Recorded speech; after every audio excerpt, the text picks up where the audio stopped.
એક સાહેબ ઓફિસમાં નોકરી કરતા હતા અને ભગવાન એની ઓફિસમાં જઈને બેસી ગયા. એટલે પેલો તો અવાક થઈ ગયો, ભગવાન તમે મંદિરમાંથી અહીં ક્યાંથી આવ્યા? કેમ આવ્યા? ઊભા થઈને પગે લાગવાના. ભગવાન કીધું બેસ છે ને શાંતિ બેસી જા, બોલીશ નહીં, હું એક દિવસ તારી જોડે રહીશ. પેલું કે ભગવાન એક પડો હું તમને એટલા બધા પકવાનનું બધું ક્યાં આપીશ? ભગવાન કે કંઈ વાંધો નહીં, મારે કશું ખાવું પીવું નથી, પણ હું એક દિવસ તારી જોડે રહીશ. પણ ભગવાન લોકો જોશે તો? ભગવાન કીધું કોઈને દેખાશે નહીં, બસ તને એકલાને જ દેખાશે. સારું. 6 વાગ્યા એટલે ઓફિસનો ટાઈમ, છૂટવાનો ટાઈમ થયો, ઘેર ગયો. હવે ભગવાન જોડે છે એટલે ચાલવાનું, ઉઠવાનું, બેસવાનું બધું બદલાઈ જાય કોઈ જોડે હોય તો. એટલે પત્નીએ પાણીનો ગ્લાસ આપ્યો, થેન્ક યુ. પત્ની કે શું બોલ્યા? Thank you. પત્નીને તો ઓહો આજે દાડો સુધરી ગયો કે બગડી ગયો?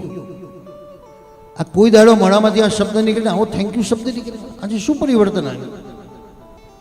ચા બહુ સરસ બનાવી હો. પત્ની વિચારે રોજ ખોદડીઓ કાઢે ને આજે એમ કે ચા બહુ સરસ બનાવી. શું જમવાનું બનાવો? તમને જે ફાવશે બધું ચાલશે. પતિ ચોક્કસ કંઈક વરગાણાઈ લાગે છે. નહીં તો એમ કે આજે આવું બનાવો, આવું બનાવો ને આવું બનાવો ને, એમ કે જે બનાવશે ચાલશે. પત્ની તો કાંઈ વાંધો નહીં, ચલો બનાવીએ.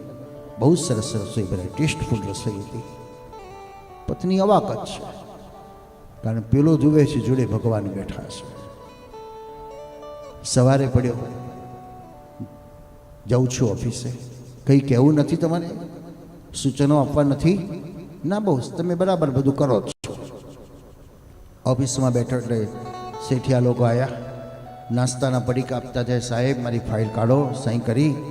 સાહેબ અહીં સહી કર્યા, બોલો પડીકું, લો પડીકું.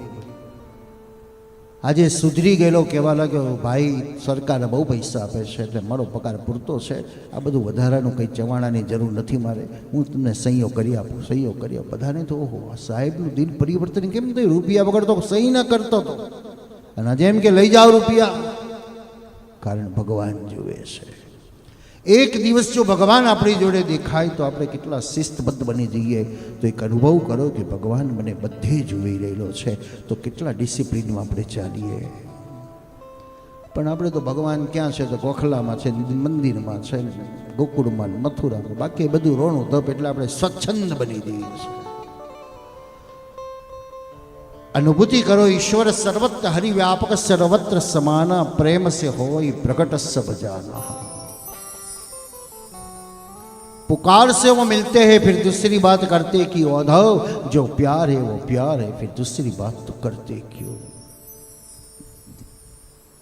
પણ એ અનુભૂતિ નથી ને, એટલે પાપ કર્મ કરવાનું મન થાય છે. પણ ઈશ્વરની અનુભૂતિ કરીએ તો 7 વર્ષનો પ્રહલાદ એમ કે છે, મારો ભગવાન, પિતાજી મારો ભગવાન ક્યાં નથી એ મને કહો. 7 વર્ષના પ્રહલાદને અનુભવ છે કે મારો ભગવાન દશે દિશાઓમાં છે, અને 70 વર્ષનાને એટલું જ જ્ઞાન છે કે ભગવાન ગોકુળમાં છે ને દ્વારિકામાં છે. ભગવાન કે હું ક્યાંય નથી, હું તો તું જ્યાં બોલાવું ને ત્યાં આવીને ઉભો રહું છું. બોલો કોઈ દિવસ આપણે વિચાર કર્યો ખરો? ભગવાન સૂઈ જતા હશે, ભગવાન જમતા હશે, ભગવાનને આરામથી બેઠા હશે. દર્શન તો 24 કલાક આપે તોય ઓછા પડે, અને એની સામે કમ્પ્લેનો કરનારા કેટલા, ડાયલોગ મારનારા કેટલા. કોઈ અમેરિકા બોલાવે, કોઈ લંડન બોલાવે, કોઈ આફ્રિકામાં બોલાવે, કોઈ નડિયાદ બોલાવે, કોઈ અમદાવાદ બોલાવે. ને આ દ્વારિકાધીશ કેટલી દોડા કરતા હશે. તો ગમે તેટલું ગળ્યું ખાય, 1 શેર લોટમાં 3 શેર મોરસ એટલી ગળી મીઠાઈઓ ખાય છે, તો ઠાકોરજીને ડાયાબિટીસ નથી થતો, અને આપણને બધાને ડાયાબિટીસ થઈ જાય છે. પૂછો ભગવાન દ્વારકાધીશને કે ભગવાન તમે આટલું બધું ગળ્યું ખાઓ છો, અને તોય ડાયાબિટીસ, એમાંય હવેલીના ઠાકોરજી તો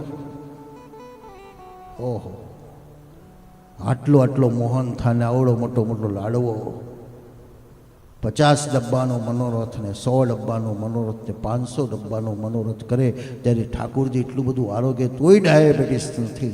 કારણ ઠાકોરજી કહે છે હું ખાઈને ઊંઘતો નથી તમારી જેમ. આપણે તો ઊંઘવા પડ્યા 2-4 કલાક સુધી ઊંઘ્યા જ કરો.